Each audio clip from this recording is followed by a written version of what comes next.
Et puis, bonsoir tout le monde. Bonsoir. Je vous souhaite la bienvenue pour le lancement de la saison 2023 du Club vélo randonneur du Québec. Une année spéciale parce que c'est à chaque 4 ans. Cette année, c'est une année Paris-Brest-Paris. Donc, il y en a plusieurs ce soir là, qui sont prêts là, à affronter la saison puis à- à se qualifier là, pour participer au Paris-Brest-Paris en août.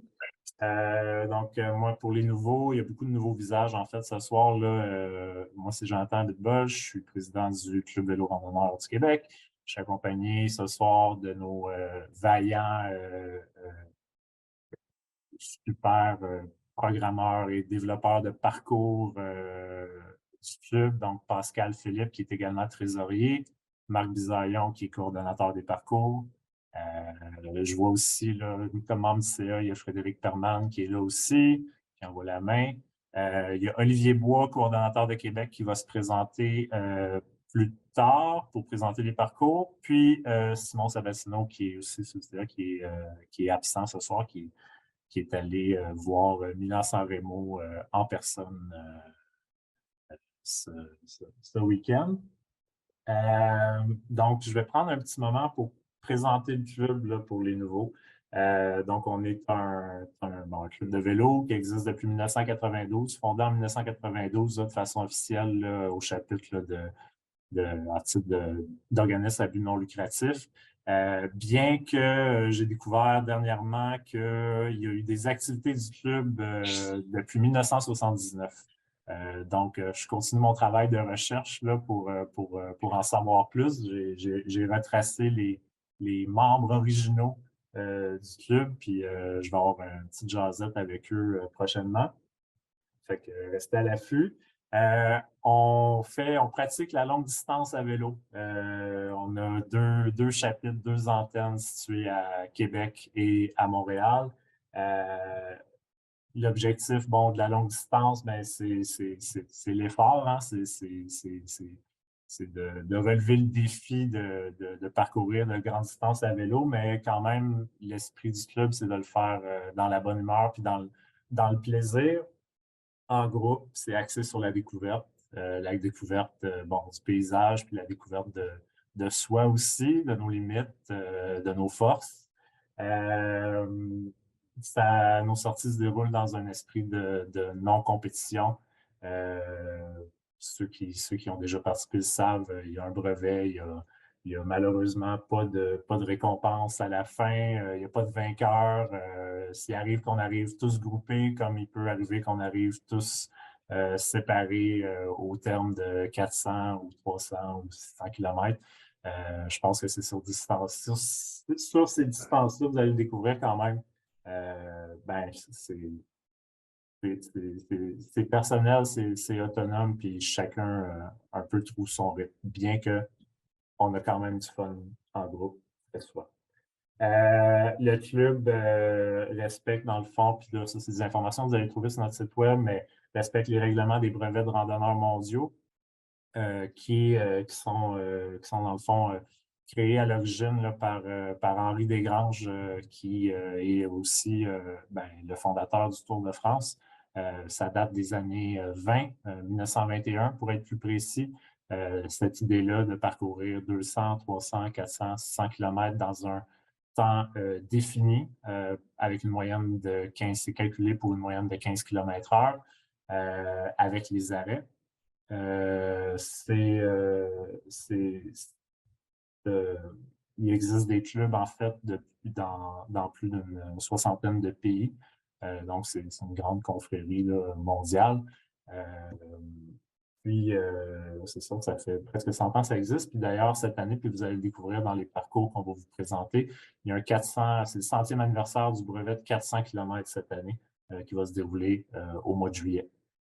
Euh, donc, euh, c'est un peu ça pour les brevets de randonneurs. Euh, le calendrier 2023, Pascal et Marc vont vous le présenter, mais il a été créé avec l'esprit bon, la réflexion a beaucoup tourné autour de comment soutenir les membres pour arriver à se qualifier à Paris-Brest-Paris. avec les dates importantes, là, dont le 10 juin maintenant et non le 20 juin pour compléter les 3 premiers brevets qualificatifs de 200, 300, 400 km. Puis, pour compléter le 4e brevet, le 600, ça, la date n'a pas changé, ça demeure le 2 juillet 2023. Donc, je vous remercie d'être là. Je pense que vous allez aimer ce qu'on vous a préparé cette année. Je vous demanderai, bon, je l'ai déjà dit en fait, mais les questions, c'est ça, seront à la fin.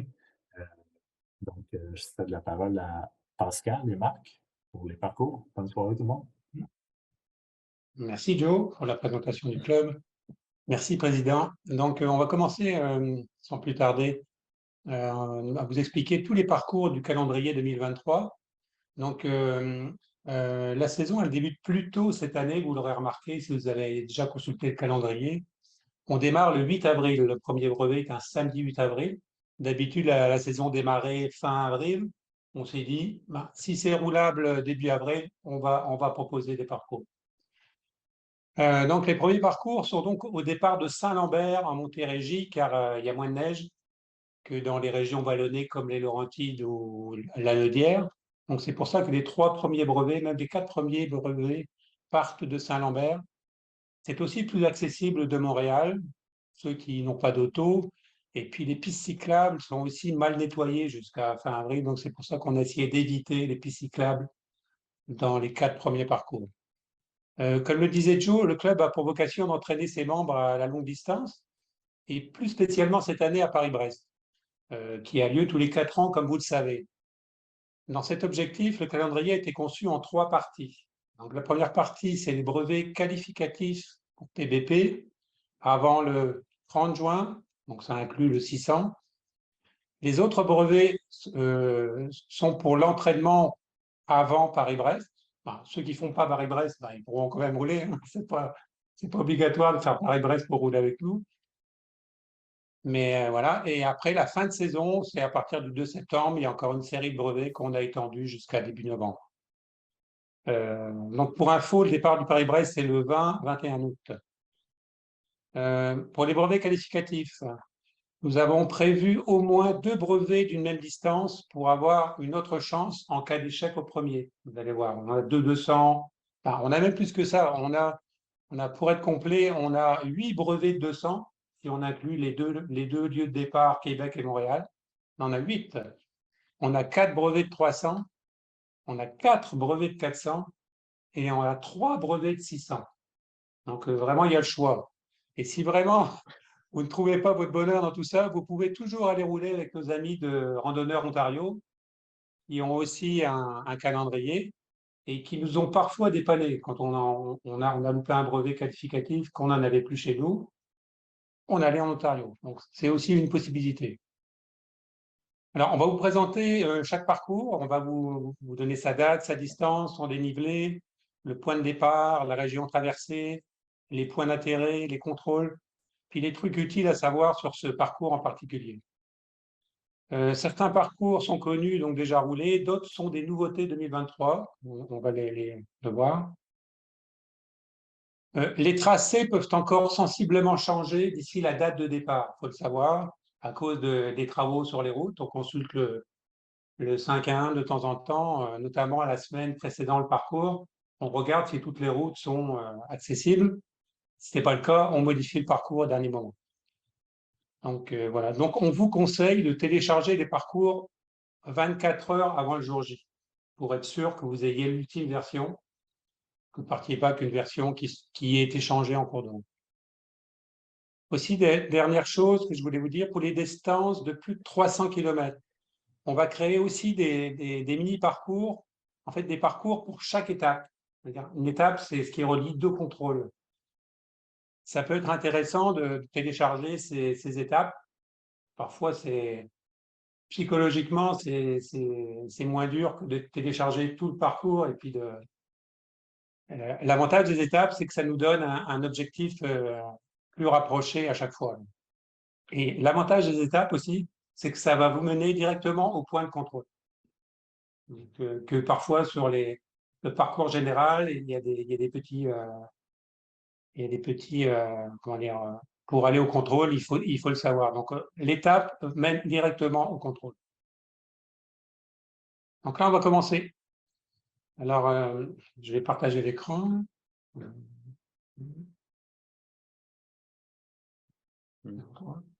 Puis, je vais donner la parole à Marc. Avant de commencer, je vais vous présenter les parcours, vite fait. Là, vous ne voyez pas l'écran, je ne pense pas. Oui, on voit les... C'est bon, Pascal. Vous le voyez là? Oui, on voit le calendrier. Ok, non, parce que je ne voyais pas le tour. Quoi. Donc, voilà, le calendrier est là. Donc, les codes couleurs, vite fait, ici à gauche, les 200, c'est en jaune, c'est aux couleurs des médailles. Les 200, c'est jaune, les 400, c'est rose, les 300, c'est vert, les 600, c'est orange, le 1000, c'est gris, le populaire, c'est bleu, parce qu'il n'y a pas de médaille. Voilà, aussi les couleurs ici, c'est que quand ça part de Saint-Lambert, donc on a un code dans le parcours, c'est LA qui veut dire Saint-Lambert, c'est jaune. Quand ça part de Vaudreuil-Dorion, VD, c'est vert. Quand ça part de Repentigny, c'est orange. Quand ça part de Saint-Jérôme, c'est bleu. Et puis quand ça part d'ailleurs, par exemple Farnham pour le gravel, c'est rose. Et puis ici, le CA, c'est Candiac pour Rockingham. Donc voilà, le parcours est là. Donc je vais laisser la parole à Marc. Ici, on a la personne qui va parler du parcours. M comme Marcus. Je vais lui ouvrir le lien. Et à toi de jouer, Marc. OK. Merci de votre présence ce soir. Juste faire un petit topo au niveau des parcours. Il y a beaucoup de parcours. Ceux qui ont eu la chance de rouler avec nous l'année dernière, il y a beaucoup de parcours qu'on a remis à l'horaire, d'autres, des nouveaux parcours, et il y a des parcours de l'année dernière qui ont été modifiés. Si je donne une règle générale, comment on choisit les parcours, c'est qu'on va choisir, on va essayer de trouver le plus, rechercher des routes qui ont le moins de circulation automobile possible, meilleur pavé, ce qui peut être un peu compliqué au Québec parfois, et que ce soit beau au niveau des paysages. Et on essaie d'éviter, dans la mesure du possible, la gravel dans les parcours réguliers, à part le 200 gravel. Mais il va arriver dans certains parcours qu'on va avoir... je pense aux 400 centenaires, on va peut-être avoir 2-3 kilomètres de gravel parce qu'on n'a pas le choix. Sinon, on se retrouve sur une grande route, une 100. Fait que des fois, il faut peut-être mieux faire 1 ou 2 kilomètres dans la gravel pour rejoindre d'autres routes. Fait que c'est dans l'idée qu'on a bâti les parcours.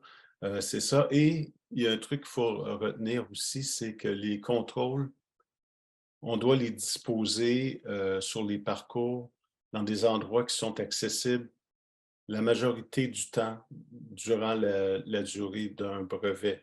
Parce que je prends un exemple, un brevet de 400 km, on a 27 heures. Alors, des fois, il y a des gens qui disent « Ah, ben pourquoi on ne va pas dans tel petit café? » Mais le truc, c'est le petit café, oui, il est mignon, sauf qu'il ferme à 18 heures. Mais nous, on a jusqu'à 23 heures pour passer. Fait que les rapides pourraient aller dans ce café, mais ceux qui prennent plus leur temps, c'est fermé. Fait qu'on, règle générale, on essaie toujours de trouver un contrôle qui est ouvert la majorité du temps lors des brevets au niveau des contrôles pour se restaurer, etc. Premier parcours, c'est une répétition, ceux qui l'ont roulé à la fin de l'année dernière, c'est une répétition du 200 km qu'on a fait au mois de novembre. La même chose, le même circuit se répète cette année au mois de novembre, le 200 Huntingdon. On part de Candiac. Cette année, c'est à côté, c'est au Walmart. Là, fait que c'est accessible facilement par l'autoroute 30, etc. Ceux qui n'ont pas de véhicule, bien, il y a toujours le Slack du CVRQ là, pour si vous cherchez du covoiturage. Pourquoi qu'on part de là? C'est pour éviter, les routes peuvent être encore sales, du gravois, on est en ville, tandis que là, bien, on sort dans la campagne. Directement. On est 2 kilomètres, on est dans les rangs, tout ça. Fait que, on quitte Candiac et on s'en va en roulant vers Huntingdon pour redescendre. On suit la vallée de la rivière Châteauguay un bon bout de temps pour arriver, si vous voyez au kilomètre 50, là, ça commence à suivre la rivière Châteauguay, tout ça, pour arriver, passer par Ormstown, tout ça, redescendre complètement en bas, Huntingdon. C'est plat, hein, il n'y a pas beaucoup de dénivelé, là. C'est 200 km de 271, 271 mètres de dénivelé. Pas beaucoup de dénivelé, mais il peut y avoir du vent, puis surtout que les maïs sont très bas à cette période de l'année, au mois d'avril. Fait qu'on peut se faire vanter. Retour sur Candiac à la fin. Et si on est chanceux, ben, peut-être qu'à la fin, le Tim Hortons va être ouvert, qu'ils vont laisser entrer des gens. L'année dernière, c'était seulement pour un véhicule automobile. Il manque d'employés dans beaucoup dans les dépanneurs, dans les Tim Hortons, dans les régions. Et ça arrive à des endroits ben, que ça ferme plus tôt. Fait que on retourne là. C'est assez simple. Granby. Voilà pour le premier Oui. parcours. Ouais. On va passer au deuxième. Le 15 avril, 200, celui de Granby, présenté par Marc. On y va. Oui. Nouveau parcours de cette année. Encore, pas de pistes cyclables. On évite les pistes cyclables. On part le départ classique, parc de la Voie maritime à Saint-Lambert. On traverse le Richelieu sur Chambly et on s'en va s'amuser Saint-Jean-Baptiste de Rouville, tout ça. Pas beaucoup de dénivelé encore là, je veux dire. Un petit peu plus, bon, 400 mètres de dénivelé. Il y a une petite bosse à Saint-Jean-Baptiste de Rouville et on évite les pistes cyclables pour peut-être qu'il y a de la glace, de la neige encore. Et dans les champs, en espérant qu'ils ne vendent pas trop parce que les maïs vont être encore très bas. Granby, bon, le classique, manger au McDonald's, le contrôle. Contrôle McDonald's, il y a d'autres endroits aussi à côté. On revient par la Plaine, tout ça. Farnham, Mont-Saint-Grégoire. On peut passer à côté de l'érablière Charbonneau si vous voulez en profiter pour manger. Dans le temps, ça va être bon. On retraverse la rivière Richelieu à Chambly et retour sur Saint-Lambert. C'est un 200. C'est la première fois qu'on fait ce parcours-là, mais c'est des routes qui sont connues. Là, fait que il n'y a pas vraiment de souci au niveau des routes de ce côté-là. Pascal. Donc, après ça, le 22 avril, on va commencer notre premier populaire de la saison. On l'a baptisé la Montérégie, mais c'est en souvenir Jean Robert. Donc, on va regarder le parcours. Donc, le parcours, c'est le même que l'année dernière. Il n'y a pas de grand changement. Donc, c'est 146 km. C'est en Montérégie, comme le nom l'indique. Il y a 184 mètres de dénivelé. C'est le début de saison. On n'est pas trop musclé, donc on accumule les kilomètres tranquillement. Ça va se corser par la suite. Alors, le premier contrôle, c'est celui jusque la colle. Donc, il y a 60 km à se faire direction plein sud. Donc, il faudra espérer qu'il n'y aura pas trop de vent de face. Donc, le contrôle est ici au marché Jacques, comme d'habitude. Il faut aller le chercher au bout de la colle. Après ça, on retourne par les petites plaines. Ici, il y a un petit changement. Ici, on ne passe plus pas par Sherrington, mais on a changé les routes pour arriver par Saint-Michel à Saint-Édouard. Deuxième contrôle au kilomètre 105. Toujours le Brosco, bon, ça va être connu. Et puis le retour par inchangé, par Saint-Philippe, Candiac. Ici, on a évité les pistes cyclables. On la prend uniquement à ce niveau-là avant de passer sous le pont Champlain, parce qu'il y a une magnifique vue ici. Donc voilà, et le retour ici avec le contrôle toujours final à l'ultramar de Saint-Lambert. Donc on peut passer au suivant. Donc le suivant, c'est le 200 du 29 avril, appelé Coveil. Vas-y Marc. Il a été remanié, je pense. Oui, le parcours a été remanié par rapport à l'année dernière. On fait seulement, l'année dernière, on montait Coville, on descendait Coville, on remontait Coville, on descendait Coville. Cette année, on quitte encore Saint-Lambert, direction plein sud, kilomètre 50, à Hemingford. Un petit changement ici environ au kilomètre 60, où on voit que c'est marqué A15, pour aller chercher une petite piste cyclable pour éviter le chemin Roxham en bas, tout ça. Nouveau parcours, changement de paysage, le classique de la KVL, le contrôle aux trois amigos. C'est bien maintenant, ça appartient à des gens d'origine indienne, fait qu'on peut avoir de la bouffe d'origine indienne en plus des sandwichs traditionnels.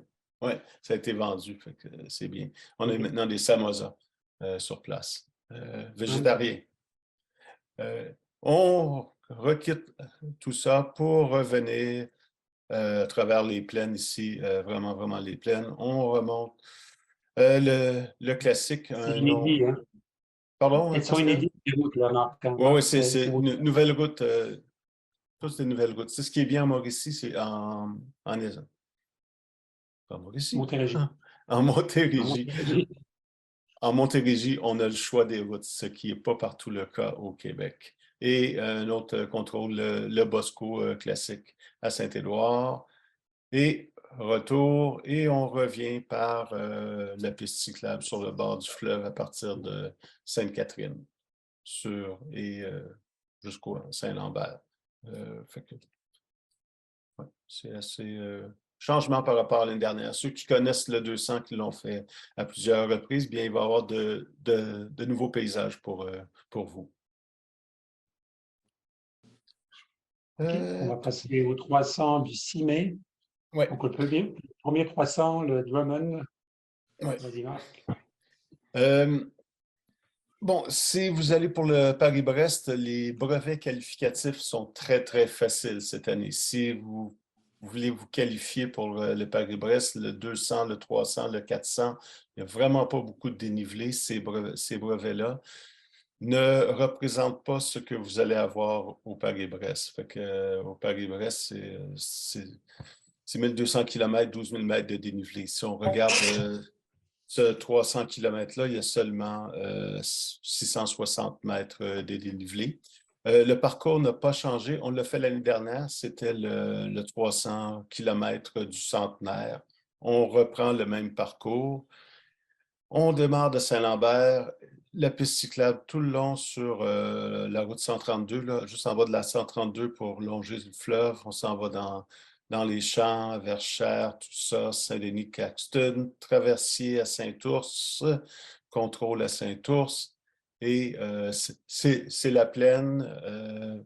Encore là, ben, c'est un parcours, si vous voulez rouler vite, est-ce qu'il n'y a pas de vent? Il n'y a pas de souci. Très, très tranquille. Rien d'autre. Un autre contrôle à Drummondville. On a changé le contrôle cette année d'endroit. L'année dernière, on avait fait ça dans un resto et ça avait été long, se faire servir et tout le tralala. Fait que là, on a décidé cette année de le faire ailleurs. Il n'y a rien qui vous empêche d'aller dans un resto pour manger, c'est à votre convenance, mais au niveau du contrôle officiel, c'est au dépanneur à Drummondville, tout simplement. On retourne encore dans la plaine, dans la plaine, dans la plaine. Un contrôle au magasin général à Upton, qui est vraiment, vraiment bien. C'est la plaine toujours, c'est la Montérégie. Les routes ont un petit peu changé par rapport à l'année dernière, mais pas beaucoup. Suit les petites rivières, Saint-Pie, contrôle au couche-tard à Saint-Césaire, et hop, à la maison, la piste cyclable. Ceux qui connaissent la piste cyclable, elle est pavée jusqu'à Marieville, et après ça, bien, on n'a pas le choix de traverser à Chambly pour rentrer sur Saint-Lambert. Et là, ce coup-ci, on a bien tracé la piste cyclable, la nouvelle piste cyclable de Chambly. Oui, la nouvelle piste cyclable. Ils l'ont changée il y a 2 ans et oui, fait que elle est en parallèle à 200 mètres par rapport à l'ancienne, là, mais fait que cette année, le parcours a été corrigé et vous allez vous retrouver sur la bonne piste cyclable avec pavé qui est neuf. C'est simple. Voilà pour le 300. On passe ensuite alors, le 13 mai, il y aura un 200 et il y aura aussi des flèches. Mm. Alors, je ne sais pas si tu veux dire 2 mots sur les flèches, Marc. Oui, les flèches, c'est si vous avez si vous pensez faire une flèche, il faut nous contacter pour soumettre votre flèche. Ici, une flèche, c'est très simple. On part ensemble, on arrive ensemble. C'est 3 machines, 3 vélos avec leurs chevaliers, chevalières, jusqu'à 5, minimum 3 machines, jusqu'à 5 machines. On doit soumettre un parcours. On doit parcourir en 24 heures un minimum de 350 km, et on ne doit pas arrêter plus que 2 heures à un endroit. Et dans le dernier 2 heures, on doit avoir 25 km à parcourir. Moi, j'en ai fait quelques-unes dans les années passées. Et bien, vous roulez pendant 24 heures. Fait que soit vous pouvez partir le vendredi soir, vous pouvez partir le samedi matin avec une équipe. L'année dernière, il y avait des gens d'Ottawa qui nous ont rejoints. On a fait jonction en Montérégie et on a rentré ensemble sur Montréal. C'est vraiment amusant. L'année dernière, il y avait un participant, Jocelyn. C'était la première fois qu'il roulait de nuit et je crois qu'il a bien aimé l'expérience parce qu'il ne s'est pas retrouvé tout seul à rouler de nuit. Parce que rouler de nuit une première fois, on ne recommande pas de rouler de nuit seul la nuit, mais c'est quand même c'est une bonne expérience pour débuter. C'est juste de nous soumettre. Si vous avez d'autres questions, nous contacter. Les règlements officiels sont sur le site du Club Audax et du club, de notre club aussi. Pascal, je te laisse aller sur le brevet de 200. Okay. Le brevet de 200, donc il y aura aussi un brevet de 200 le 13 mai, c'est un 200, donc pour se reposer du 300 de la semaine précédente. Alors, c'est un brevet qu'on a fait 2 fois en 2022 et qu'on a remis à l'ordre du jour. Parce que moi, personnellement, je l'aime bien, ce parcours, parce qu'il traverse 2 fois la rivière, c'est des Mille-Îles, celle-là? La rivière des Outaouais. La rivière des Outaouais, ok. Ouais, Ottawa River. Donc, départ de Vaudreuil-Dorion, donc à la gare. Donc là, c'est un premier départ hors de Saint-Lambert. Donc, la gare de Vaudreuil est facilement accessible par là-bas. Donc, on démarre ici par une petite route le long de l'eau. On est souvent le long de l'eau sur ce parcours. On continue par le chemin du fleuve.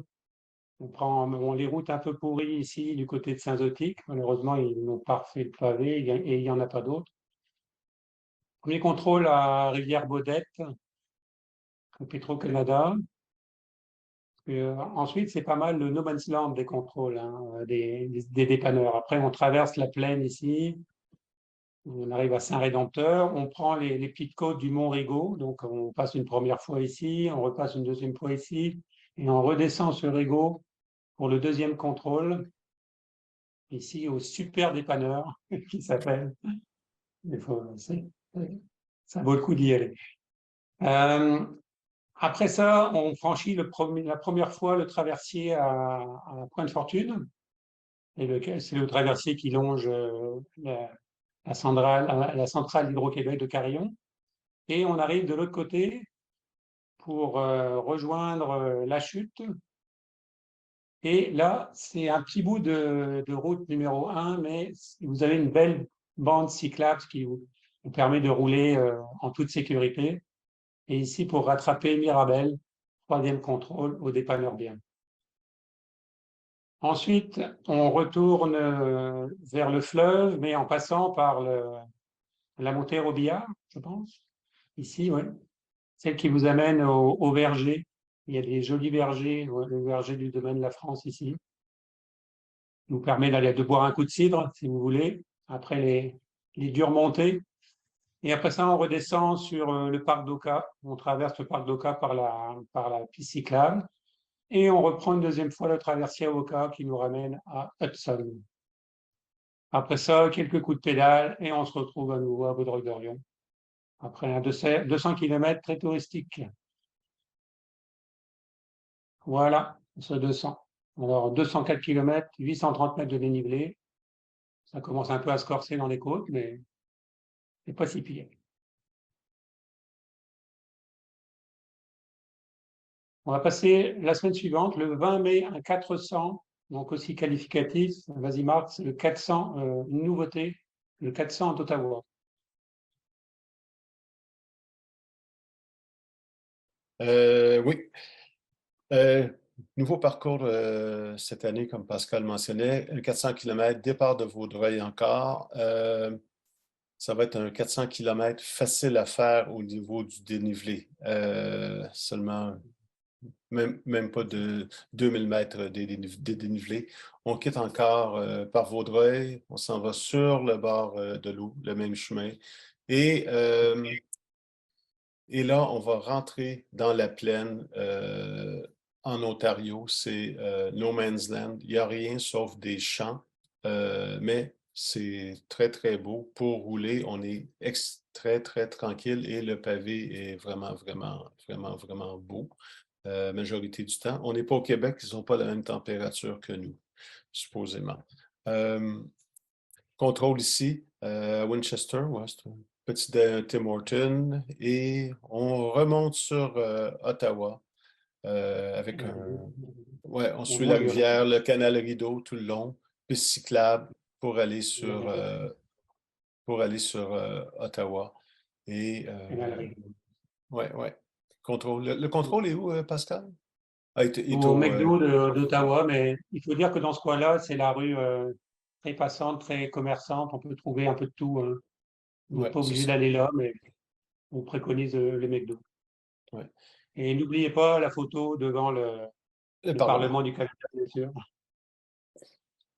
OK, donc on Et on continue. continue, bon, on retourne du côté on continue toujours en Ontario, Sussex, on devrait passer pas loin de l'ancienne résidence. Traversier, c'est quoi? Je sais plus trop c'est quelle ville, c'est Greenland, c'est quoi? Cumberland, oui.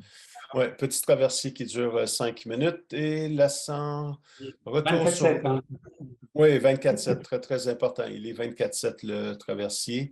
Et on se retrouve sur la 148, l'autre côté, pente cyclable très large et presque pas d'auto parce qu'il y a l'autoroute 50 qui draine beaucoup d'auto.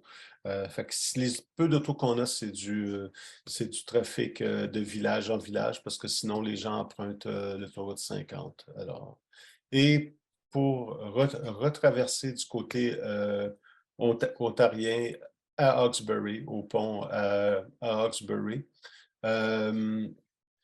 on s'est fait demander pourquoi on ne retraverse pas sur le traversier à Pointe-Fortune, qui est un petit peu plus loin. C'est que le traversier ferme à 22 heures et il ne serait pas ouvert pour ceux qui prennent plus de temps pour faire le brevet. Fait qu'on ne peut pas passer par là. Il faut que ce soit un endroit qui soit accessible à tout le monde, peu importe l'heure que vous allez passer dans le temps imparti au brevet. On retourne sur le Canada et on retourne Rigaud, tout ça, petit mini-boss, Hudson, tout ça, retour à Rigaud. Brevet qualificatif de 400 km, ultra facile à obtenir. Ouais, ultra facile à obtenir. C'est ouais. Une petite anecdote sur le brevet. Comme il passait à Ottawa et qu'on a des gens qui sont à Gatineau, comme Guy Mousseau par exemple, je vois qu'il est là, on avait proposé aussi ce parcours-là le même jour, mais au départ d'Ottawa à Gatineau.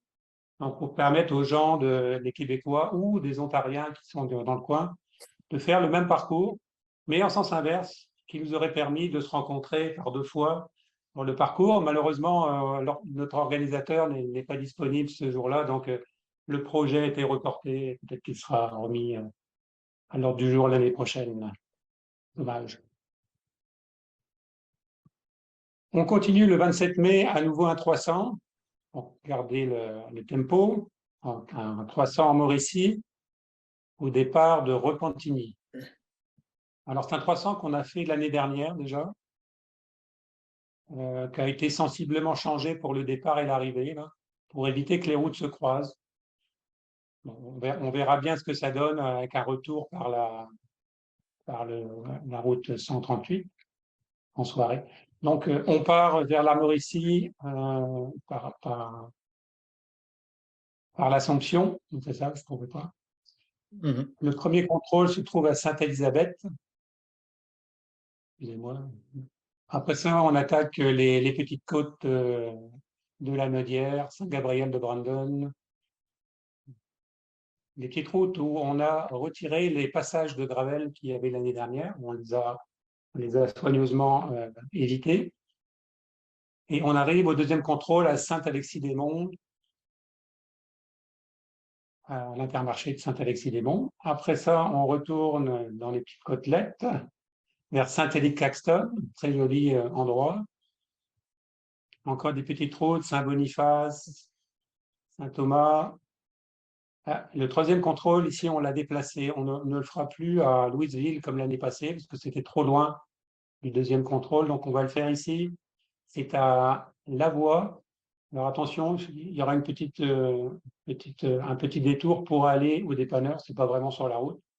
C'est à 200 mètres sur la route. Donc, je sais qu'il y en a qui font se tenir dans le guidon, mais regardez bien vos GPS de temps en temps, ça peut être utile. Et si vous téléchargez des étapes, l'étape vous amènera directement au dépanneur. Ensuite, la troisième étape, l'autre étape repasse le long du fleuve, à Yamachiche, Louisville, Masquinongé. Cette année, on n'aura pas la route en construction. Ça a été refait, Saint-Barthélemy. Et l'avant-dernier contrôle est au McDo de Berthierville. Donc, le fait aussi d'avoir remis le contrôle plus espacé, ça va nous donner un bon nombre de kilomètres pour apprécier le McDo de Berthierville, je pense.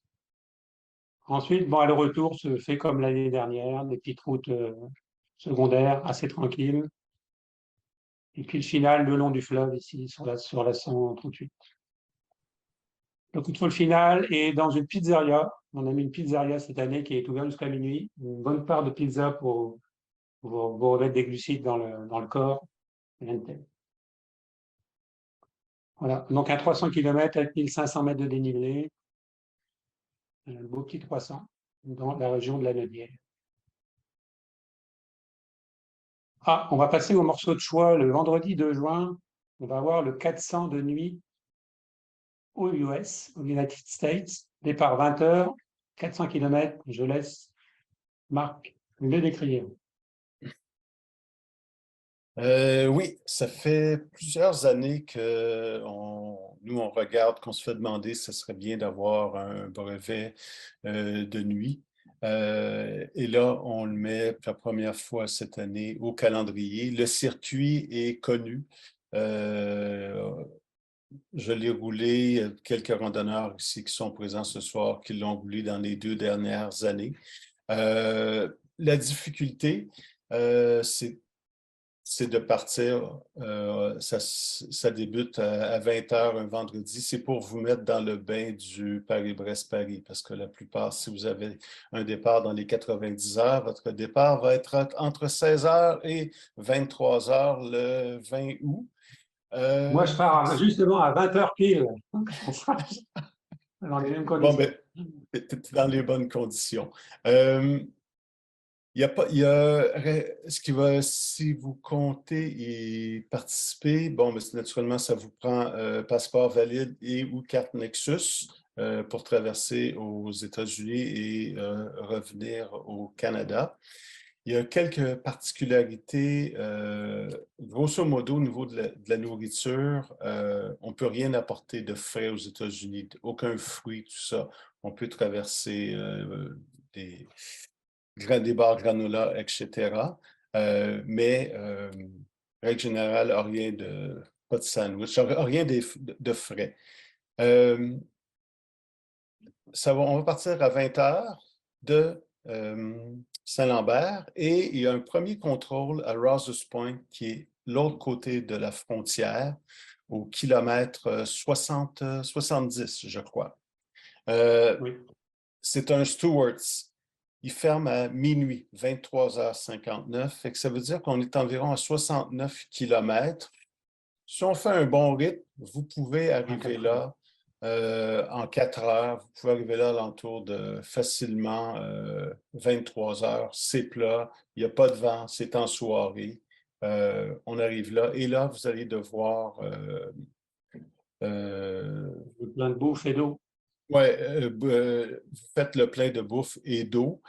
Parce que là, après ça, on part de là et il est peut-être 23 heures et on va sur les îles du lac Champlain. C'est très tranquille la nuit pour prendre le traversier, kilomètre 120. Il est 24/7, il est payant. Je crois que c'est 7 US comptant ou carte de crédit plastique. Et le traversier la nuit est aux 30 minutes. Fait que ça, il n'y a pas de souci. L'autre contrôle, là, ben, si vous regardez, si vous voyez en bas, à partir de 140 km, les bosses vont commencer pour arriver à Dannemora. Dannemora, c'est un autre Stewart's. Il rouvre à 4 heures du matin. Fait que, jaugez votre temps pour arriver à 4 heures du matin. Arrivez pas là à 3 heures. Si 3 heures du matin, si c'est un peu frais, vous pouvez avoir froid. C'est facile d'arriver là à 4 heures le matin. Et c'est le changement de chiffre au pénitencier à Dannemora. C'est un super maximum pénitencier qui est ouvert en 1800 quelque chose. C'est assez impressionnant de voir ce mur qui est très... 24/7 aussi, le pénitencier. Oui, il est ouvert 24/7, le pénitencier. Fait que c'est le changement de chiffre de tous les agents qui sont là, qui viennent au pénitencier. Très amusant. Et quand on sort du dépanneur, ben, 1 kilomètre après, on arrive au point le plus haut dans le brevet pour redescendre, quoi, c'est kilomètre 100, ouais, 166, c'est le point le plus haut. Là, vous êtes à 600 mètres et c'est très tranquille. Ce sont des routes très tranquilles. Et entre le contrôle de Dannemora et le contrôle 276, c'est la Pampa. Il n'y a absolument rien, il n'y a pas de dépanneur, il n'y a rien. Surtout si tu reviens un petit peu en arrière, Pascal, à partir du kilomètre 200, à partir du kilomètre 200, 250, c'est une route, un turnpike, mais très tranquille. Vous êtes dans la forêt, c'est tranquille. Et on a changé un peu le parcours pour arriver sur Malone. Pour vous restaurer, il y a un supermarché dépanneur. Et si vous voulez une chose typique américaine, c'est le G-Rex Sub. Ça vaut la peine de visiter l'endroit à Malone. Et retour sur Châteauguay, USA. Traverse la frontière, poste-frontière, ouvert 24/24. Retour au Canada et on retourne Ormstown, tout ça au contrôle, au IGA, qui va être ouvert. On retourne encore sur la rivière Châteauguay. Dans les plaines, Saint-Michel, tout ça, retourne sur la piste cyclable sur Montréal. Très beau parcours, tranquille. Oui. Ne pas oublier, on va en faire mention, mais les chassubes, vestes réfléchissantes le soir, ça va être parcours de nuit. Pas de veste réfléchissante, pas de départ. Ouais. C'est Pascal, si tu veux compléter? Ben, moi, ce que je dirais, comme c'est un parcours de nuit, puis si on veut jouer la sécurité et puis qu'on n'est pas vraiment trop pressé, on est pressé pour arriver à ce premier contrôle-là, mais on s'entend que 70 km en 4 heures, tout le monde est capable de le faire, surtout en peloton. Donc là, on peut rester groupé jusque-là, on peut peut-être rester groupé même jusqu'à Dannemora, puisqu'il n'y a vraiment pas de presse pour arriver à 4 heures au Stewart. Donc, je veux dire, la nuit, elle est jusque Dannemora quasiment. Donc, si on pouvait rester, moi, c'est un vœu pieux, mais si on pouvait rester groupés tous ensemble jusqu'au moins à Dannemora, c'est-à-dire d'être la nuit en peloton ensemble, comme ça, s'il y a un pépin, quoi que ce soit, il y aurait quelqu'un on s'arrêterait et on dépannerait. Après, ça serait free for all, hein, parce que le jour serait là, et puis après, là, la sécurité revient. Donc, ça, c'est ma remarque personnelle. On en parlera. Donc 414 km quand même, 2400 mètres de dénivelé. C'est pas quand même super dur parce qu'il faut bien se mettre en tête que si on veut être dans les temps d'un Paris-Brest, enfin dans les conditions d'un Paris-Brest, il faut compter 1000 mètres par 100 km. Donc, pour un 400, pour avoir des conditions de Paris-Brest, il faudrait avoir 4000 mètres de dénivelé. Petite remarque en passant. On va passer ensuite le 10 juin, un samedi, départ du 600 de Repentigny vers la Mauricie. Alors, Marc, c'est encore à toi. Bon. Pour vous qualifier pour Paris-Brest, il faut faire la série au complet de brevets 2, 3, 4 et 600 km ou vous pouvez faire des 1200 km parce qu'un brevet de plus grande distance remplace un brevet de plus courte distance. Certains randonneurs dans le club devraient peut-être avoir 2 ou 3 1200 km avant le Paris-Brest cette année. On a mis au programme 2 brevets de 600. On a le 600 à Mauricie et on a le 600 sur Mégantic, le classique, qui est un peu plus dur que celui de la Mauricie au niveau des bosses. Si vous regardez celui de la Mauricie, on part de Repentigny, on s'en va vers Saint-Gabriel de Brandon. Ça ressemble un peu aux 300 km qu'on a fait. On va vers Saint-Alexis-des-Monts, tout ça. La route ici où on voit au kilomètre 75, là, c'est pavé ici. Hein. Il n'y a pas de souci, c'est pavé. Ouais. Retourne Saint-Alexis-des-Monts, on est déjà allé dans le brevet 300, Saint-Élie aussi, et à partir de Saint-Élie, on prend la direction pour Parc de la Mauricie. Un contrôle au kiosque d'entrée du Parc de la Mauricie si vous voulez vous prendre de l'eau, aller à la salle de bain, etc. Tout est là, il n'y a pas de souci. Et les bosses commencent. Bon, si vous connaissez, si vous avez fait le Parc de la Mauricie, c'est très beau, le pavé, tout ça. On sort du parc et où on arrive là, si on revient un petit peu à l'arrière, il y a le lunch à 260, je crois, 250, il y a un McDonald's, souvent, il y a des gens qui vont arrêter manger là parce que, bon, vous êtes rendu à 250 km, c'est la fin de la journée, il est peut-être autour de 16h, 17h. Ça vaut peut-être la peine de casser la croûte là. Parce qu'après ça, on reprend pour le contrôle officiel et sur Sainte-Thècle, dépanneur Bonissoire comme on l'a fait, et on retourne vers le sud vers Saint-Adelphe. Et cette année, changement de parcours à Saint-Ubalde. L'année dernière, l'année d'avant, on prenait la 363. Là, on va aller explorer dans les champs, route plus tranquille. Ouais, on va être vraiment tranquille pour arriver au contrôle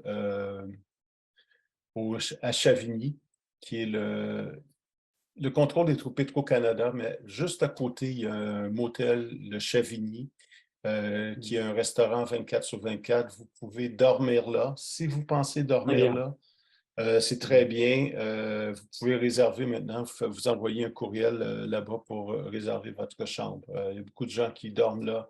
Vous arrivez, je ne sais pas moi, vers 23h, vous repartez vers 4h du matin, un truc dans le genre. Et ils servent vraiment à manger 24/7. Oui, ouais, on peut déjeuner, il n'y a pas de souci. Le restaurant est ouvert. Et si vous arrivez vers minuit, ben, le bar est ouvert aussi. Et on retourne vers Port-Neuf. On continue Port-Neuf Station pour aller faire une pointe jusqu'à Cap-Santé. Et là, on retourne complètement sur le bord du fleuve Saint-Laurent.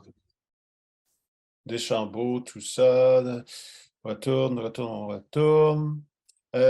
Ici, où il y a où il y a le truc de camping, on ne prend pas le pont sur la route 138. C'est un pont qui est long en métal, assez dangereux. C'est pour ça qu'on remonte plus haut sur Sainte-Geneviève de Batiscan pour traverser.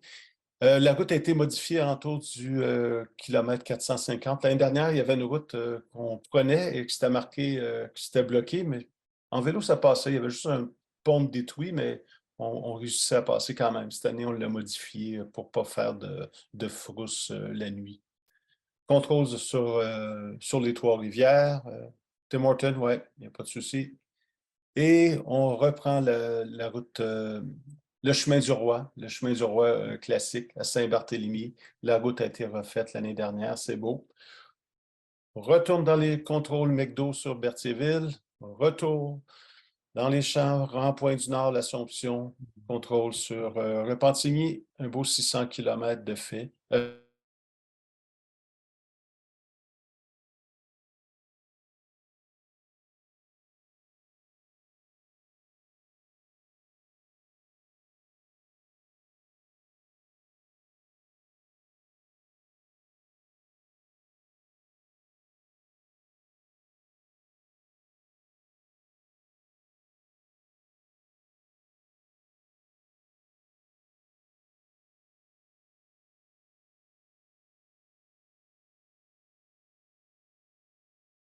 De manger à Cook Sheraton, de faire plein de calories, de glucides et de tout ce que vous voulez, parce que les prochains kilomètres de 250 jusqu'à 300, c'est la route des sommets. Ça monte, ça descend, c'est magnifique. Après ça, quand vous êtes rendu à Woburn, petite pause jusqu'à Mégantic. Mégantic, vous arrivez sur 300-325 km. Il y a des gens qui préfèrent dormir sur Mégantic. Vous arrivez le plus rapide peut-être vers 20 heures, un peu plus tard, 22 heures. Il y a des gens qui vont dormir sur Mégantic de 22 heures à 3 heures du matin. Ils vont repartir à 3 heures du matin de Mégantic sur cette route-là ici, en passant par Scottstown, tout ça. Cook Sheraton, repasser par Cook Sheraton. Et on continue. Et il y a un autre contrôle à Lennoxville. Certaines personnes vont dire, ben moi, je vais coucher à Lennoxville, à l'université, au campus à Lennoxville. Vous êtes à 400 km. Dépendamment de votre forme, votre vitesse, vous arrivez là pour la moyenne entre 1 heure du matin et peut-être 3 heures, 4 heures du matin. Il y a le déjeuner sur place à l'université à Lennoxville, tout ça. Mais juste avant Lennoxville, pour ceux qui n'ont jamais roulé de nuit, la plupart des gens vont rouler, surtout la section mégantic Lennoxville, vont rouler au moins en binôme pour ne pas être seul. Il n'y a pas de couverture cellulaire du kilomètre de mégantic au kilomètre 400. Là, il n'y a pas de couverture cellulaire. Vous êtes dans le bois, vous êtes seul. Puis il fait noir, c'est région de ciel étoilé. Il fait vraiment noir, vraiment beau. Contrôle Lennoxville. C'est peut-être le matin, et on repart un petit peu de bosse encore, retour vers Magog, lac Manfred-Magog, la montée des Pères, Saint-Benoît-du-Lac, tout ça, on retourne, Knowlton, et là, changement de trajet, on retourne vers Bromont pour aller chercher des petites routes tranquilles à partir de Bromont, Rivière-Magenta, tout ça, pour remonter Ange-Gardien, revenir sur Saint-Césaire, le retour classique, piste cyclable à partir de Chambly jusqu'au contrôle classique, et vous avez le droit de vous acheter une bière quand vous arrivez au dernier contrôle. Il faut arriver avant 21 heures. C'est ça. Il est dur, ce 600-là. Oui, vas-y, Pascal. Petite remarque, Marc, sur les hébergements qu'on vous indique. Je veux dire, les hébergements ne sont pas obligés, ce qu'on vous indique, c'est à titre vraiment indicatif. Vous pouvez en prendre d'autres, comme l'a fait Martin. Ce n'est pas obligé de prendre les. Seulement, si on vous les suggère, c'est parce qu'on trouve que c'est les meilleurs endroits et qu'on n'en a pas trouvé d'autres. Mais à vous de voir, hein. Vous pouvez trouver des gîtes où vous avez la belle-sœur qui habite là, ou une petite amie ailleurs, vous pouvez aller chez elle ou chez lui, je ne sais pas. Juste pour dire que ce n'est pas obligé. Ce qu'on vous indique comme hébergement, c'est à votre choix. Donc voilà pour le 600 mégantic, donc le dernier de la série des qualifs. Donc là, à l'issue, à ce moment-là, ceux qui feront Paris-Brest, ce sera le moment de vous inscrire, définitivement pour le Paris-Brest, c'est-à-dire d'indiquer votre homologation du dernier 600. Ne pas oublier de le faire. Après ça, on démarre l'après-qualif PDP. Donc la semaine d'après. Jo, une question. Oui, Pascal? Pascal, si je peux t'interrompre, juste pour ne pas faire trop patienter les gens qui habitent à Québec, je proposerais peut-être, si Olivier est prêt, de présenter les parcours de Québec qui ont lieu avant la fin juin. oui, Comme bonne ça, vous idée. pouvez prendre une petite pause, puis après ça, on attaque la deuxième portion de la saison. Mhm. Olivier, Oui, bonjour tout le monde. Bonjour aux gens de Québec. Pour partager mon écran, est-ce que j'ai une autorisation spéciale à recevoir de toi? Pascal peut continuer à partager. Les liens Ah, sont Ouais, parfait. les liens je sont te à jour. présenter. J'ai fait la mise à jour tantôt. Impeccable. Ok. Très bien. Bon, ben, on va commencer dans l'ordre avec le 140. Donc, on propose cette année un nouveau 140. On s'en va vers l'est. L'idée aussi était de ne pas repasser trop par les chemins par lesquels on va passer sur d'autres brevets. Ceux qui sont familiers avec le secteur de la côte de Beaupré, là, c'est quand même un lieu magnifique. Puis donc, on s'est dit, là, le seul enjeu, mais ça commence la saison en beauté, c'est une année de Paris-Brest-Paris, donc il y a un bon dénivelé, là. On va monter jusqu'à Saint-Tite-des-Caps pour revenir. Donc, en fait, essentiellement, ce qu'on fait dans la première portion, c'est qu'on va longer le fleuve jusqu'à la réserve de Cap-Tourmente, où on fait le tour près de la réserve du parc fédéral de Cap-Tourmente, pour après ça monter la côte de la Miche, qui est l'ancienne côte de la 138, pour aller chercher donc la 138. Mais on fait une toute petite section sur la 138, c'est vraiment le minimum. Et puis après ça, on bifurque vers le collège des Deux Sommets pour reprendre après des petites routes qui longent, qui sont de mémoire l'ancien parcours du chemin de la 138, donc pour éviter la circulation. Fait que c'est des routes qui sont assez calmes. Et puis, on revient par Saint-Féréol-les-Neiges et puis on va suivre le fleuve au début. En termes de dénivelé, c'est sûr que c'est pour une première sortie de saison, c'est relativement costaud. Mais maintenant, ça nous permettait de commencer l'année un peu bien. Puis l'autre enjeu qu'il y avait, on ne sait pas, on va espérer parce que pour l'instant, le printemps semble hâtif. Mais officiellement, les pistes cyclables ouvrent le 1er mai à Québec. Et étant le 29 avril, donc ça nous évite de passer par les pistes cyclables pour lesquelles on passait l'année dernière là, sur une partie du 140. Voilà. Fait que, donc voilà, ça va être on va juste se souhaiter qu'il ne fasse pas trop froid à Québec. Le 29 avril, c'est un essai hein, cette année. On fait un essai de commencer la saison très tôt. Fait qu'on va souhaiter que. C'est pas si tôt que ça, Olivier, ça commence le 29 avril, nous on commence le 8 avril. Hein. Oui, oui, je sais, sauf que, bon, enfin, ouais, à Québec, c'est des fois un autre truc. Ça peut être Ouais. tout ou rien. Fait qu'il peut faire un peu frais, puis comme quoi, ça peut être très, très confortable. Fait que le second itinéraire, donc le 200, je vais juste le prendre de mon côté. Est-ce que je l'avais? Ça, c'est le 400. Je ne l'avais pas. Une petite seconde, je vais juste aller le chercher pour pouvoir en faire une description adéquate. Je ne l'avais pas généré sur mon... ce sera pas bien long. Tu peux l'avoir par le site web, Olivier. Oui, c'est ça, voilà. Je les avais pris directement sur le GPS. Bon, alors, dans le cas du 200, ben, ça ressemble essentiellement à celui qu'on avait fait l'année dernière. Là où il y a modification, c'est au niveau du départ. Ça permet de faire un petit point sur Québec. Ce qu'on a essayé de faire cette année, pour différentes raisons, c'est d'essayer de centraliser les parcours à l'exception du 300. Donc, qui se fait sur la rive sud. Ce parcours était très beau, il était très chouette. Donc, on a décidé de garder le départ du 300 un peu à l'extérieur de la ville, mais quand même pas très loin. Donc, on fait l'essentiel. En fait, tous les autres parcours, le départ se fait à la fontaine de Tourny. Pour deux raisons. Bon, c'est chouette de partir dans le Vieux-Québec et de finir dans le Vieux-Québec.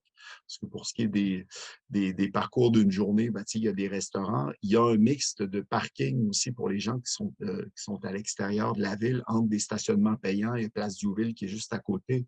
Puis à moins d'1 kilomètre, vous avez toutes les rues, là, puis surtout généralement aux heures où on part, il n'y a pas trop d'enjeux au niveau de trouver trouver du parking dans les rues.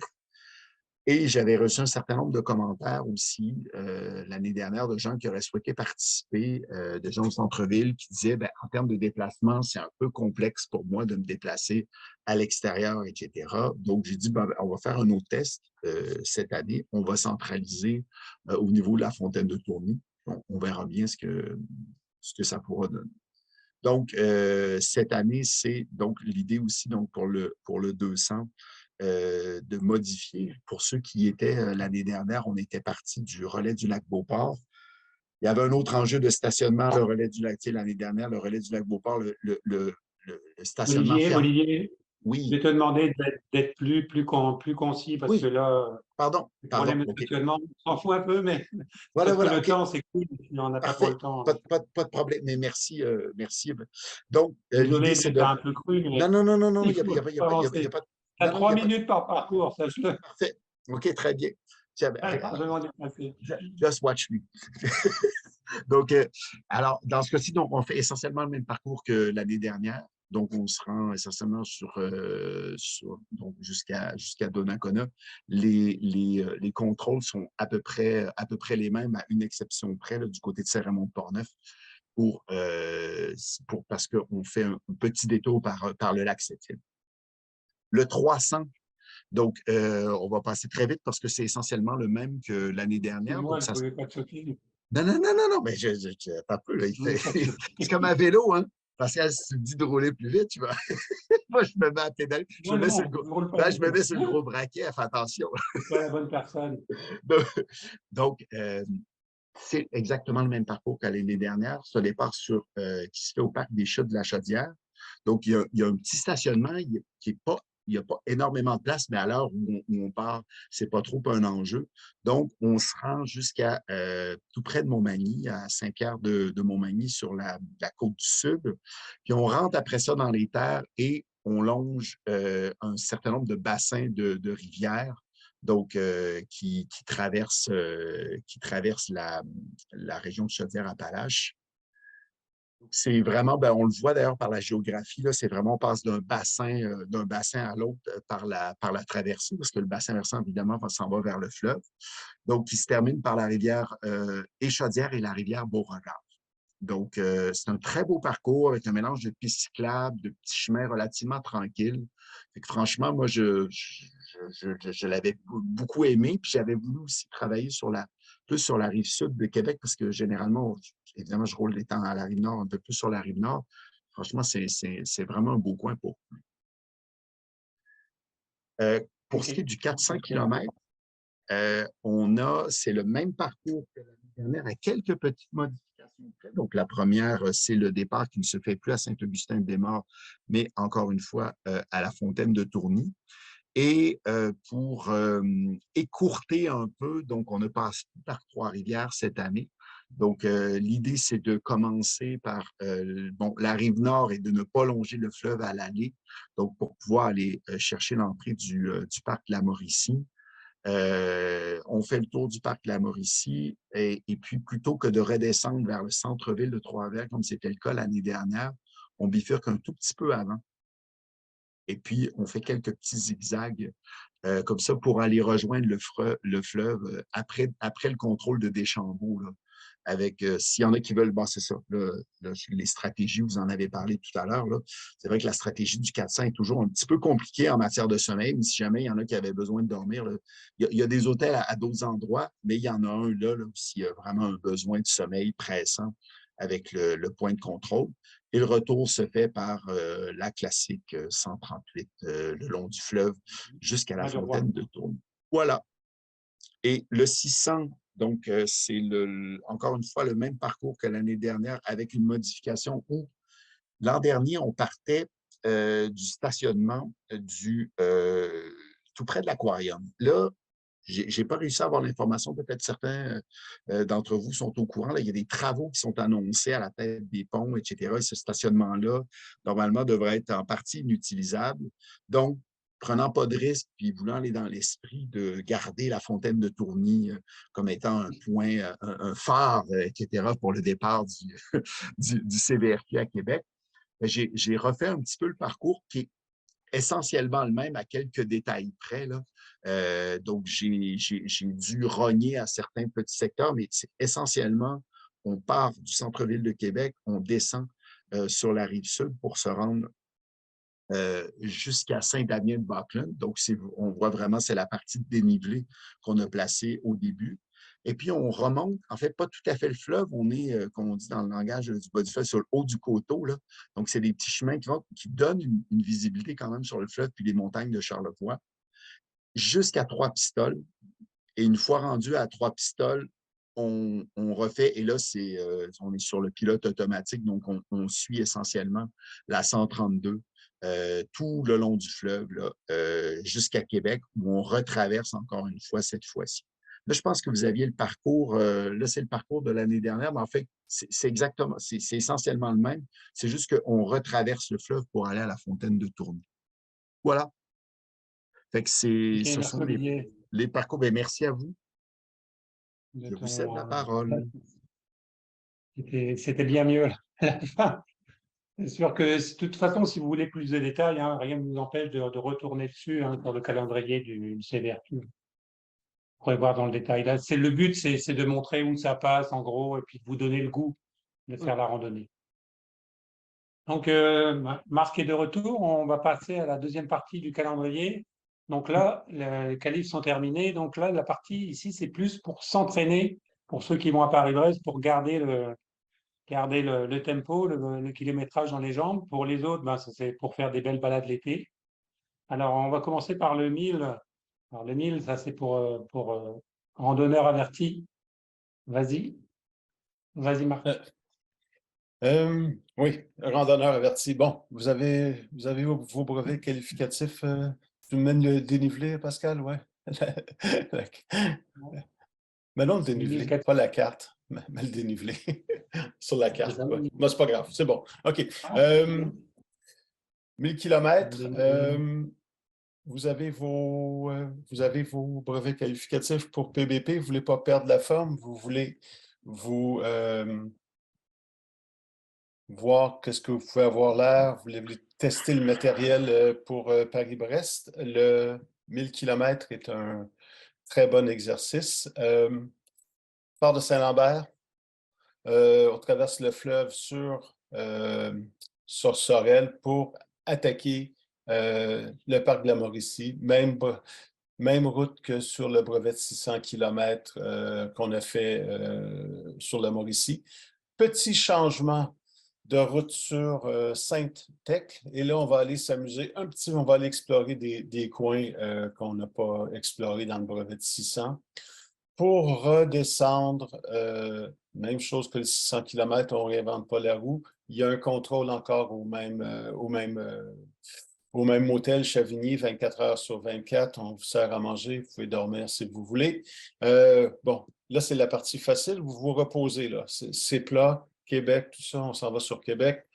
C'est la plaine. On traverse à Québec le vieux pont de Québec. C'est pas trop large, mais ça passe et il tient encore. Ça passe, il n'y a pas de souci. Partie facile, vent de dos, tout va bien jusqu'à Montmagny. On dit bonjour aux oies. Et on retourne vers Montréal et à partir de 550 km, retour dans les bosses. Et c'est là qu'on voit que les routes au Québec n'ont pas été faites pour les chevaux. Ce sont des routes, la plupart ce sont des routes qui ont été faites pour la circulation automobile. Ça veut dire qu'il y a des endroits, qu'il y a du dénivelé sur certaines routes du 15. Même, il y a un endroit à Saint-Jacques-de-Leeds, je crois, dans le kilomètre 650. On a un petit pitch à 17 %. Alors, il faut avoir un bon braquet pour monter ça, tout ça. Et ça monte, ça descend, ça monte, ça descend, ça monte, ça descend. Alors, on recommande, si vous voulez, un contrôle Thetford Mines. Bon repos bien mérité. On retourne, on retraverse, on remonte encore. C'est très, très beau. Victoriaville, on retourne dans la plaine, semi-vallonné encore. Et après ça, on va attaquer la région Val-des-Sources qui était... Quel national? L'ex-asbestos. L'ex-asbestos, avec les déchets, tout ça d'asbestos. On est dans les côtes encore. Richemont, on va passer par Melbourne, Toursa, Valcourt, M. Bombardier. Le classique, vous êtes arrivé à Granby, là c'est le pilote automatique, vous pouvez souffler, il n'y en a plus de côte. Quand vous retrouvez la 112 là, avant Granby, là, Vous n'êtes pas mort avant. Si vous n'êtes pas mort avant. Vous n'êtes pas mort avant. C'est mon cas. Vous sustentez et retour à la fin. Et une petite côtelette à Saint-Hilaire ici là, pour voir la vue sur Montréal. Et le classique est, en ski à trait, bon, c'est 1000 km. On a 75 heures pour le faire. On a prévu un dodo à Thetford Mines, mais rien qui vous empêche de, si vous voulez dormir ailleurs, d'autres endroits, dormir plus. Il est dur, c'est un 1000 km qui est dur, mais il représente bien Paris-Brest-Paris. 1000 km, 8400 mètres de dénivelé. Peut-être plus dur que Paris-Brest. Paris-Brest, ce sont des vallons, 362. Ici, c'est vraiment des côtes qui font mal, là, du 15%, du 12%, surtout dans le coin de Thetford Mines. On a mal aux jambes le lendemain. Sur Paris-Brest, il n'y a pas vraiment de grosses côtes. Hein. C'est des côtes vraiment étagées sur tout le parcours, mais il n'y a pas vraiment de grosses côtes à gros dénivelé comme sur ce parcours-là. Oui, c'est ça. Et bon, on finit au dépanneur à la fin. Vous avez le droit de prendre une bière si vous voulez. OK, on enchaîne. Bon, la semaine d'après, un peu moins violent, il y aura un 200 dans la Naudière. Donc celui-là, on l'a fait l'année dernière déjà. Donc c'est du connu. Donc un départ de Repentigny, là, au fameux parc Saint-Laurent. Là. On part, donc premier contrôle, on monte vers le nord. Non, je me suis trompé, excusez-moi. On part vers le sud. Là, par rapport à l'année dernière, on avait édité, il y avait une zone de travaux qu'on était obligé de repasser à un certain endroit, par ici, s'il me semble. Et là, ce coup-ci, on va pouvoir passer par la belle route qui est ici. C'est une petite route sympathique. Et rattraper le parcours initial jusqu'ici, jusqu'à ici, Saint-Lin-des-Laurentides. Donc là, on a trouvé un contrôle autre que le Tim Horton l'année dernière qui était fermé, sauf aux autos en driving. Donc on a trouvé un couche-tard sur la gauche. On continue, là, on commence les petites bosses de la Naudière, donc vers Saint-Calixte, Notre-Dame de Beaulac, Chersey. C'est très joli par là, très sauvage. C'est bien pavé dans ce coin-là. Il y a des belles descentes, des belles petites côtes. Je vous recommande. Tout ça pour arriver au deuxième contrôle à Saint-Alphonse-Rodriguez. On continue dans la Pampa, c'est très joli. On retourne sur Radon, des belles petites routes encore. Et là, on retourne dans la plaine.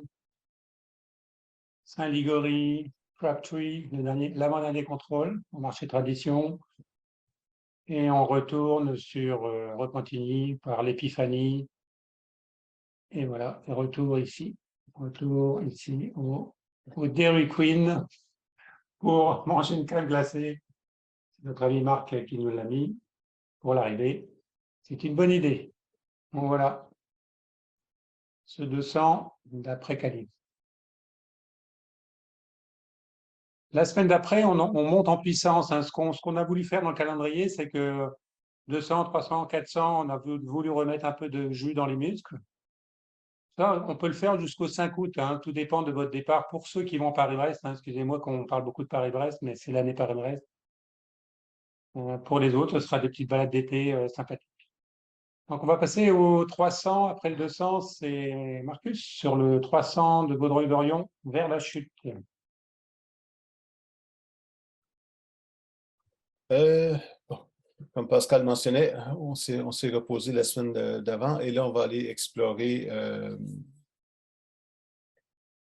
la région de l'Outaouais, départ de Vaudreuil, traversier, on traverse Saint-André ici, où on a traversé dans le brevet de 200 km déjà, et Brownsburg, Prague vers Brownsburg, et là, grande côte qui commence et c'est vraiment beau. C'est l'Outaouais. On a cherché le nombre de plus de trouver les routes les plus tranquilles possibles et on est vraiment dans des régions de lacs pour C'est les Laurentides, là, ou c'est l'Outaouais? c'est l'Outaouais. Qu'est-ce Ouais, on est en Outaouais, ouais, c'est l'Outaouais.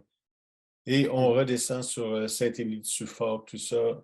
Et retour sur Montebello.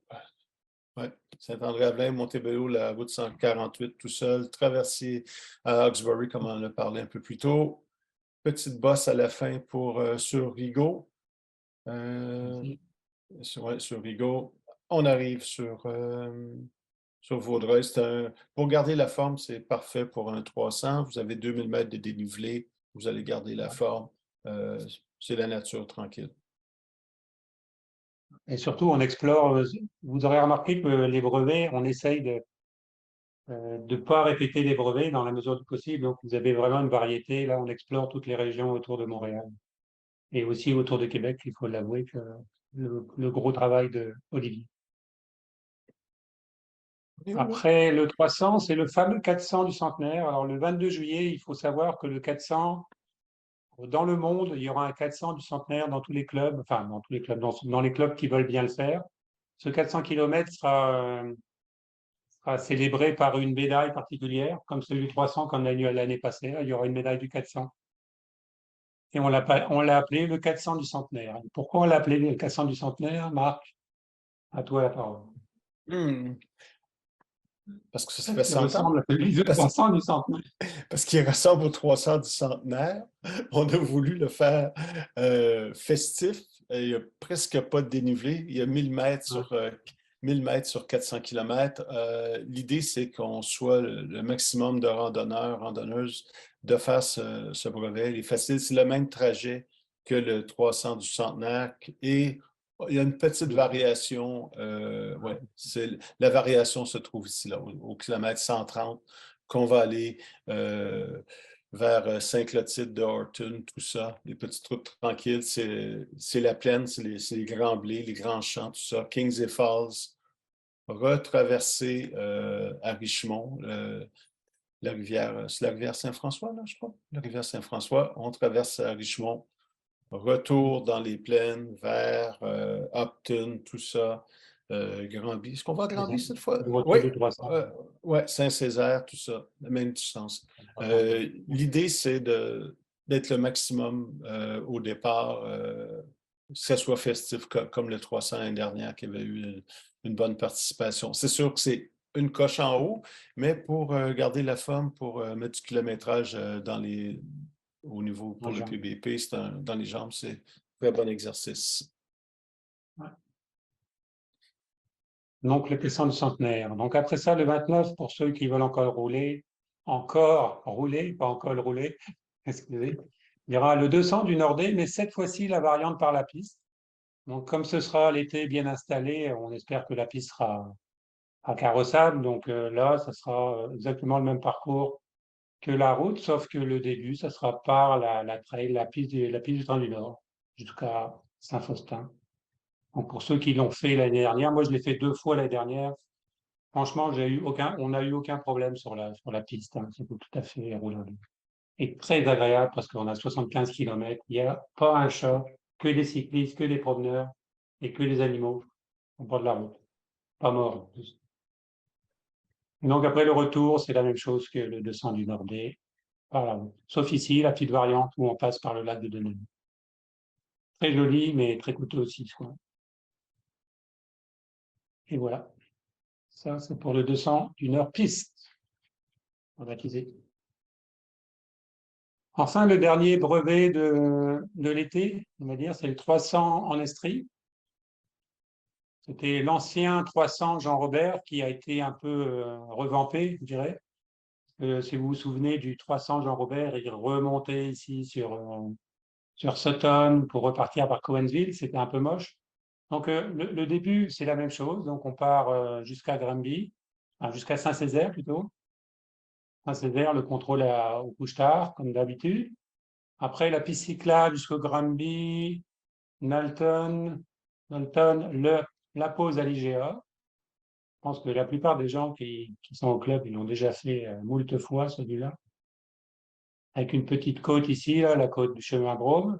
Après, on part sur la 243, on fait le tour du mont Sutton, c'est quoi là? Par South Bolton, on arrive à Mansonville. Là, c'est pas un contrôle, mais c'est un arrêt qu'on fait souvent là au Bonissoir ou à la boulangerie polonaise qui font des très bons sandwichs saucisses. Après ça, on traverse la vallée de la Missisquoi, qui nous tue pas mal avant d'attaquer la côte de... Merde, ouais. C'est quoi le nom? C'est quoi la côte qu'il y a là? La Scenic, C'est la Scenic Road. Scenic, voilà, Scenic Road. Excusez. Là, c'est une bonne côte. Là, c'est une des bonnes côtes du Québec qu'il ne faut pas manquer.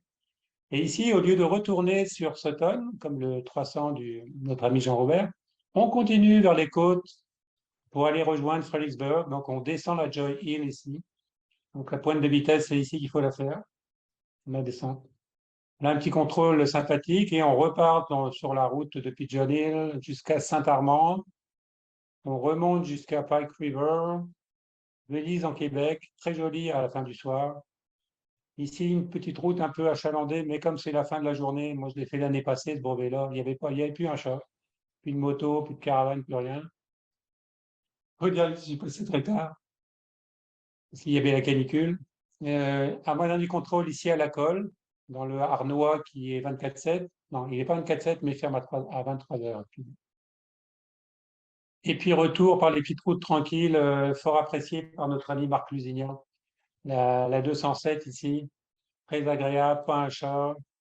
Puis ici, les petites routes de la Montérégie qui nous font rappeler le début de saison. Et retour par Tachereau et la piste cyclable.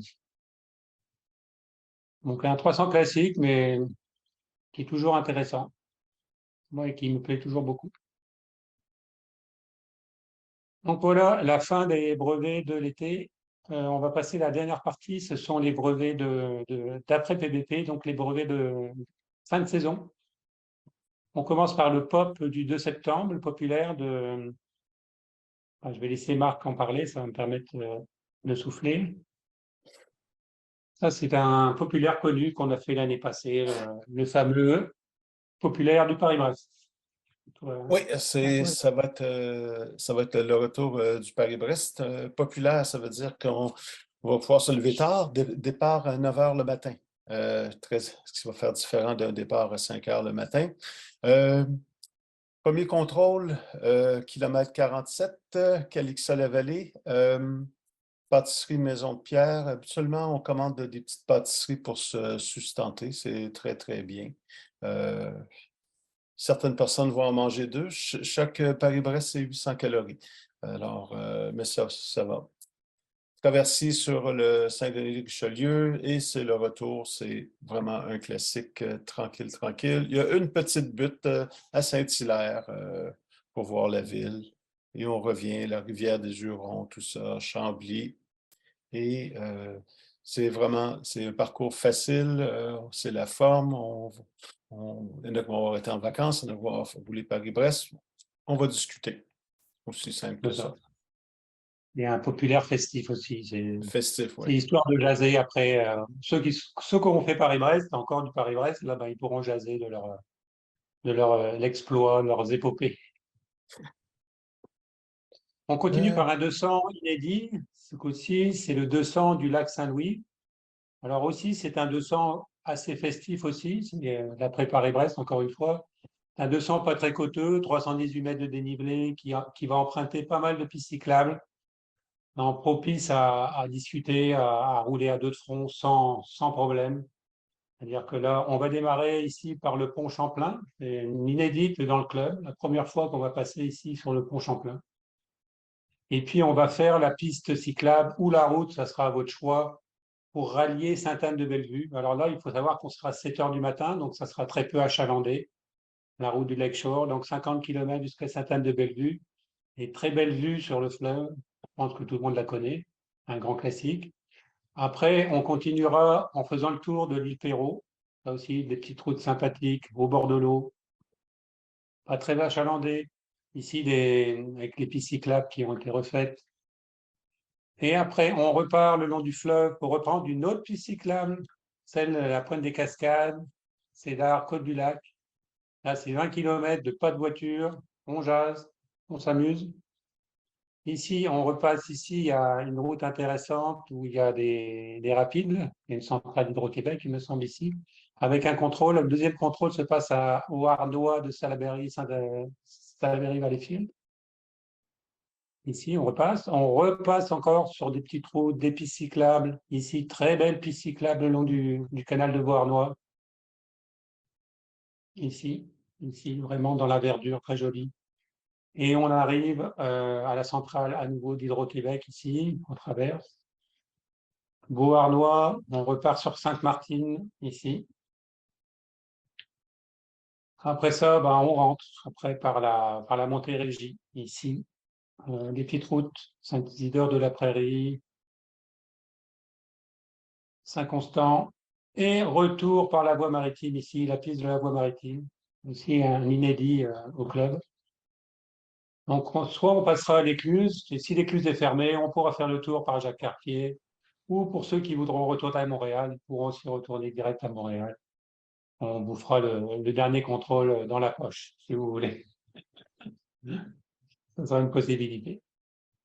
Donc voilà, j'espère que ce parcours vous plaira pour ceux qui viendront, parce que c'est vraiment... moi, personnellement, je l'ai déjà fait 3 fois, ce parcours, et à chaque fois, je suis ravi. Je suis enchanté. On continue la semaine d'après, c'est un 400, et on l'a fait l'année dernière, c'est le VD, le Vaudreuil-Dorion, Ontario, que Marc a déjà parcouru et qui va vous décrire sommairement. Oui, le dernier 400, dernier 400 km de la saison, c'est presque pas de dénivelé. On quitte Vaudreuil et c'est on suit le fleuve de Vaudreuil jusqu'au kilomètre 170 environ. Alors, en majorité, on va suivre le fleuve. Après Cornwall, il y a des îles au milieu du fleuve, c'est la voie maritime, les navires, tout ça. Contrôle à Prescott ou Agdo, où il y a d'autres choses aussi alentour, là, des couche-tard, etc. Pour aller faire un autre contrôle qui n'est pas tellement loin à Merrickville. Et là, vous êtes sur le canal de Rideau, il y a des écluses, tout ça, il y a un café. Et après ça, c'est le retour vers le Québec, dans la plaine ontarienne, les routes, une auto à l'heure peut-être qu'on va voir. Dans le contrôle ici, qui est ouvert 24 heures sur 24, qui est sur l'autoroute 1SO. Et retour sur Montréal. Absolument, les gens vont rouler ce 400-là en groupe parce que c'est plat, c'est tranquille, ça se fait bien, on papote, qui n'est pas vraiment difficile, sauf s'il y a du vent. Ouais, s'il y a du vent, ça peut être une autre paire de manches. De là, l'idée de rester en groupe. Une paire de manivelles, on peut dire. Oui. Excusez. Après ça, le 23 septembre, c'est notre 200 gravel qui va nous commenter Joe. Ouais. C'est un nouveau parcours cette année, il va nous le décrire. Oui, le parcours qui a un peu changé de l'année dernière, mais toujours avec un départ de Farnham. Donc, stationnement assez grand pour accueillir tout le monde. À l'heure où on arrive, il n'y a pas grand monde qui est là. On part là, direction sud vers Stanbridge. Ensuite, on va rejoindre la route pour Frelichburg. Super beau, super belle première étape là, sur ce parcours-là. Beau lever de soleil. Les routes sont très tranquilles. Ensuite, Frelichburg, on repart, on s'attaque. Vous voyez le gros pic là, sur le dénivelé, c'est le Mont Pinac. Qu'on attaque dans la gravelle. Je pense qu'il monte jusqu'à 14%. On redescend de l'autre côté, on continue dans la gravelle, on est sur des petits chemins, on vire vers le nord, puis là, on s'enfonce un peu là, sur la portion 60-65 km sur une route beaucoup plus étroite, là, pratiquement un chemin de 4 roues, 4 roues, là, on peut dire. Parfois swampeux. l'herbe est longue, mais Magie, on débouche sur une route de gravel qui s'ouvre de manière un petit peu plus large. On continue jusqu'à Scottsmore. Et puis là, il y a un point d'eau à Gilman Corner pour ceux qui auront vidé leur bidon. Mais on peut continuer aussi puis se rendre jusqu'à Bromont, encore là, par des petits chemins secondaires. Généralement, le parcours, je vous dirais, il est sur des routes quand même où les autos peuvent passer, là. Donc, c'est des routes de l'Estrie là, dans la Gravelle. Ça a quand même été très apprécié l'année dernière. On arrive à Bromont, il y a un café vélo, café réparation de vélo qui s'appelle Pit Stop, qui est une boutique aussi. Puis il y a des sandwichs, des cafés, tout ce qu'il faut. Puis ceux qui ont des pépins mécaniques, ben, c'est l'occasion aussi de pouvoir réparer ou acheter des pièces. Puis, contrairement à l'année dernière où on montait encore plus au nord, puis on allait vers Granby, on a retiré toute cette portion-là cette année pour, en fait, faire vous le voyez, là, une espèce de 8. Là.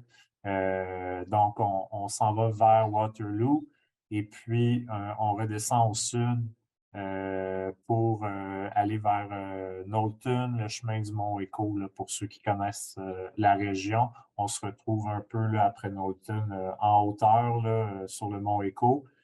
Puis on redescend au travers ces chemins-là de gravel vers Sutton.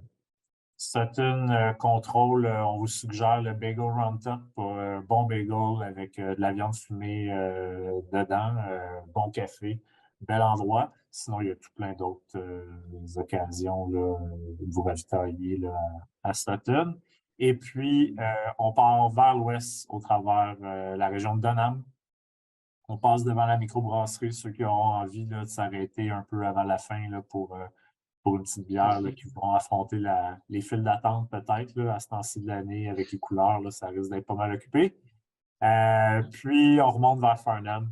On a malheureusement été obligé de retirer le beau retour là, le long du chemin Magenta, mais on gagne quand même là, ailleurs sur le parcours, puis on évite les routes beaucoup plus achalandées. Et puis, on rentre sur Farnham.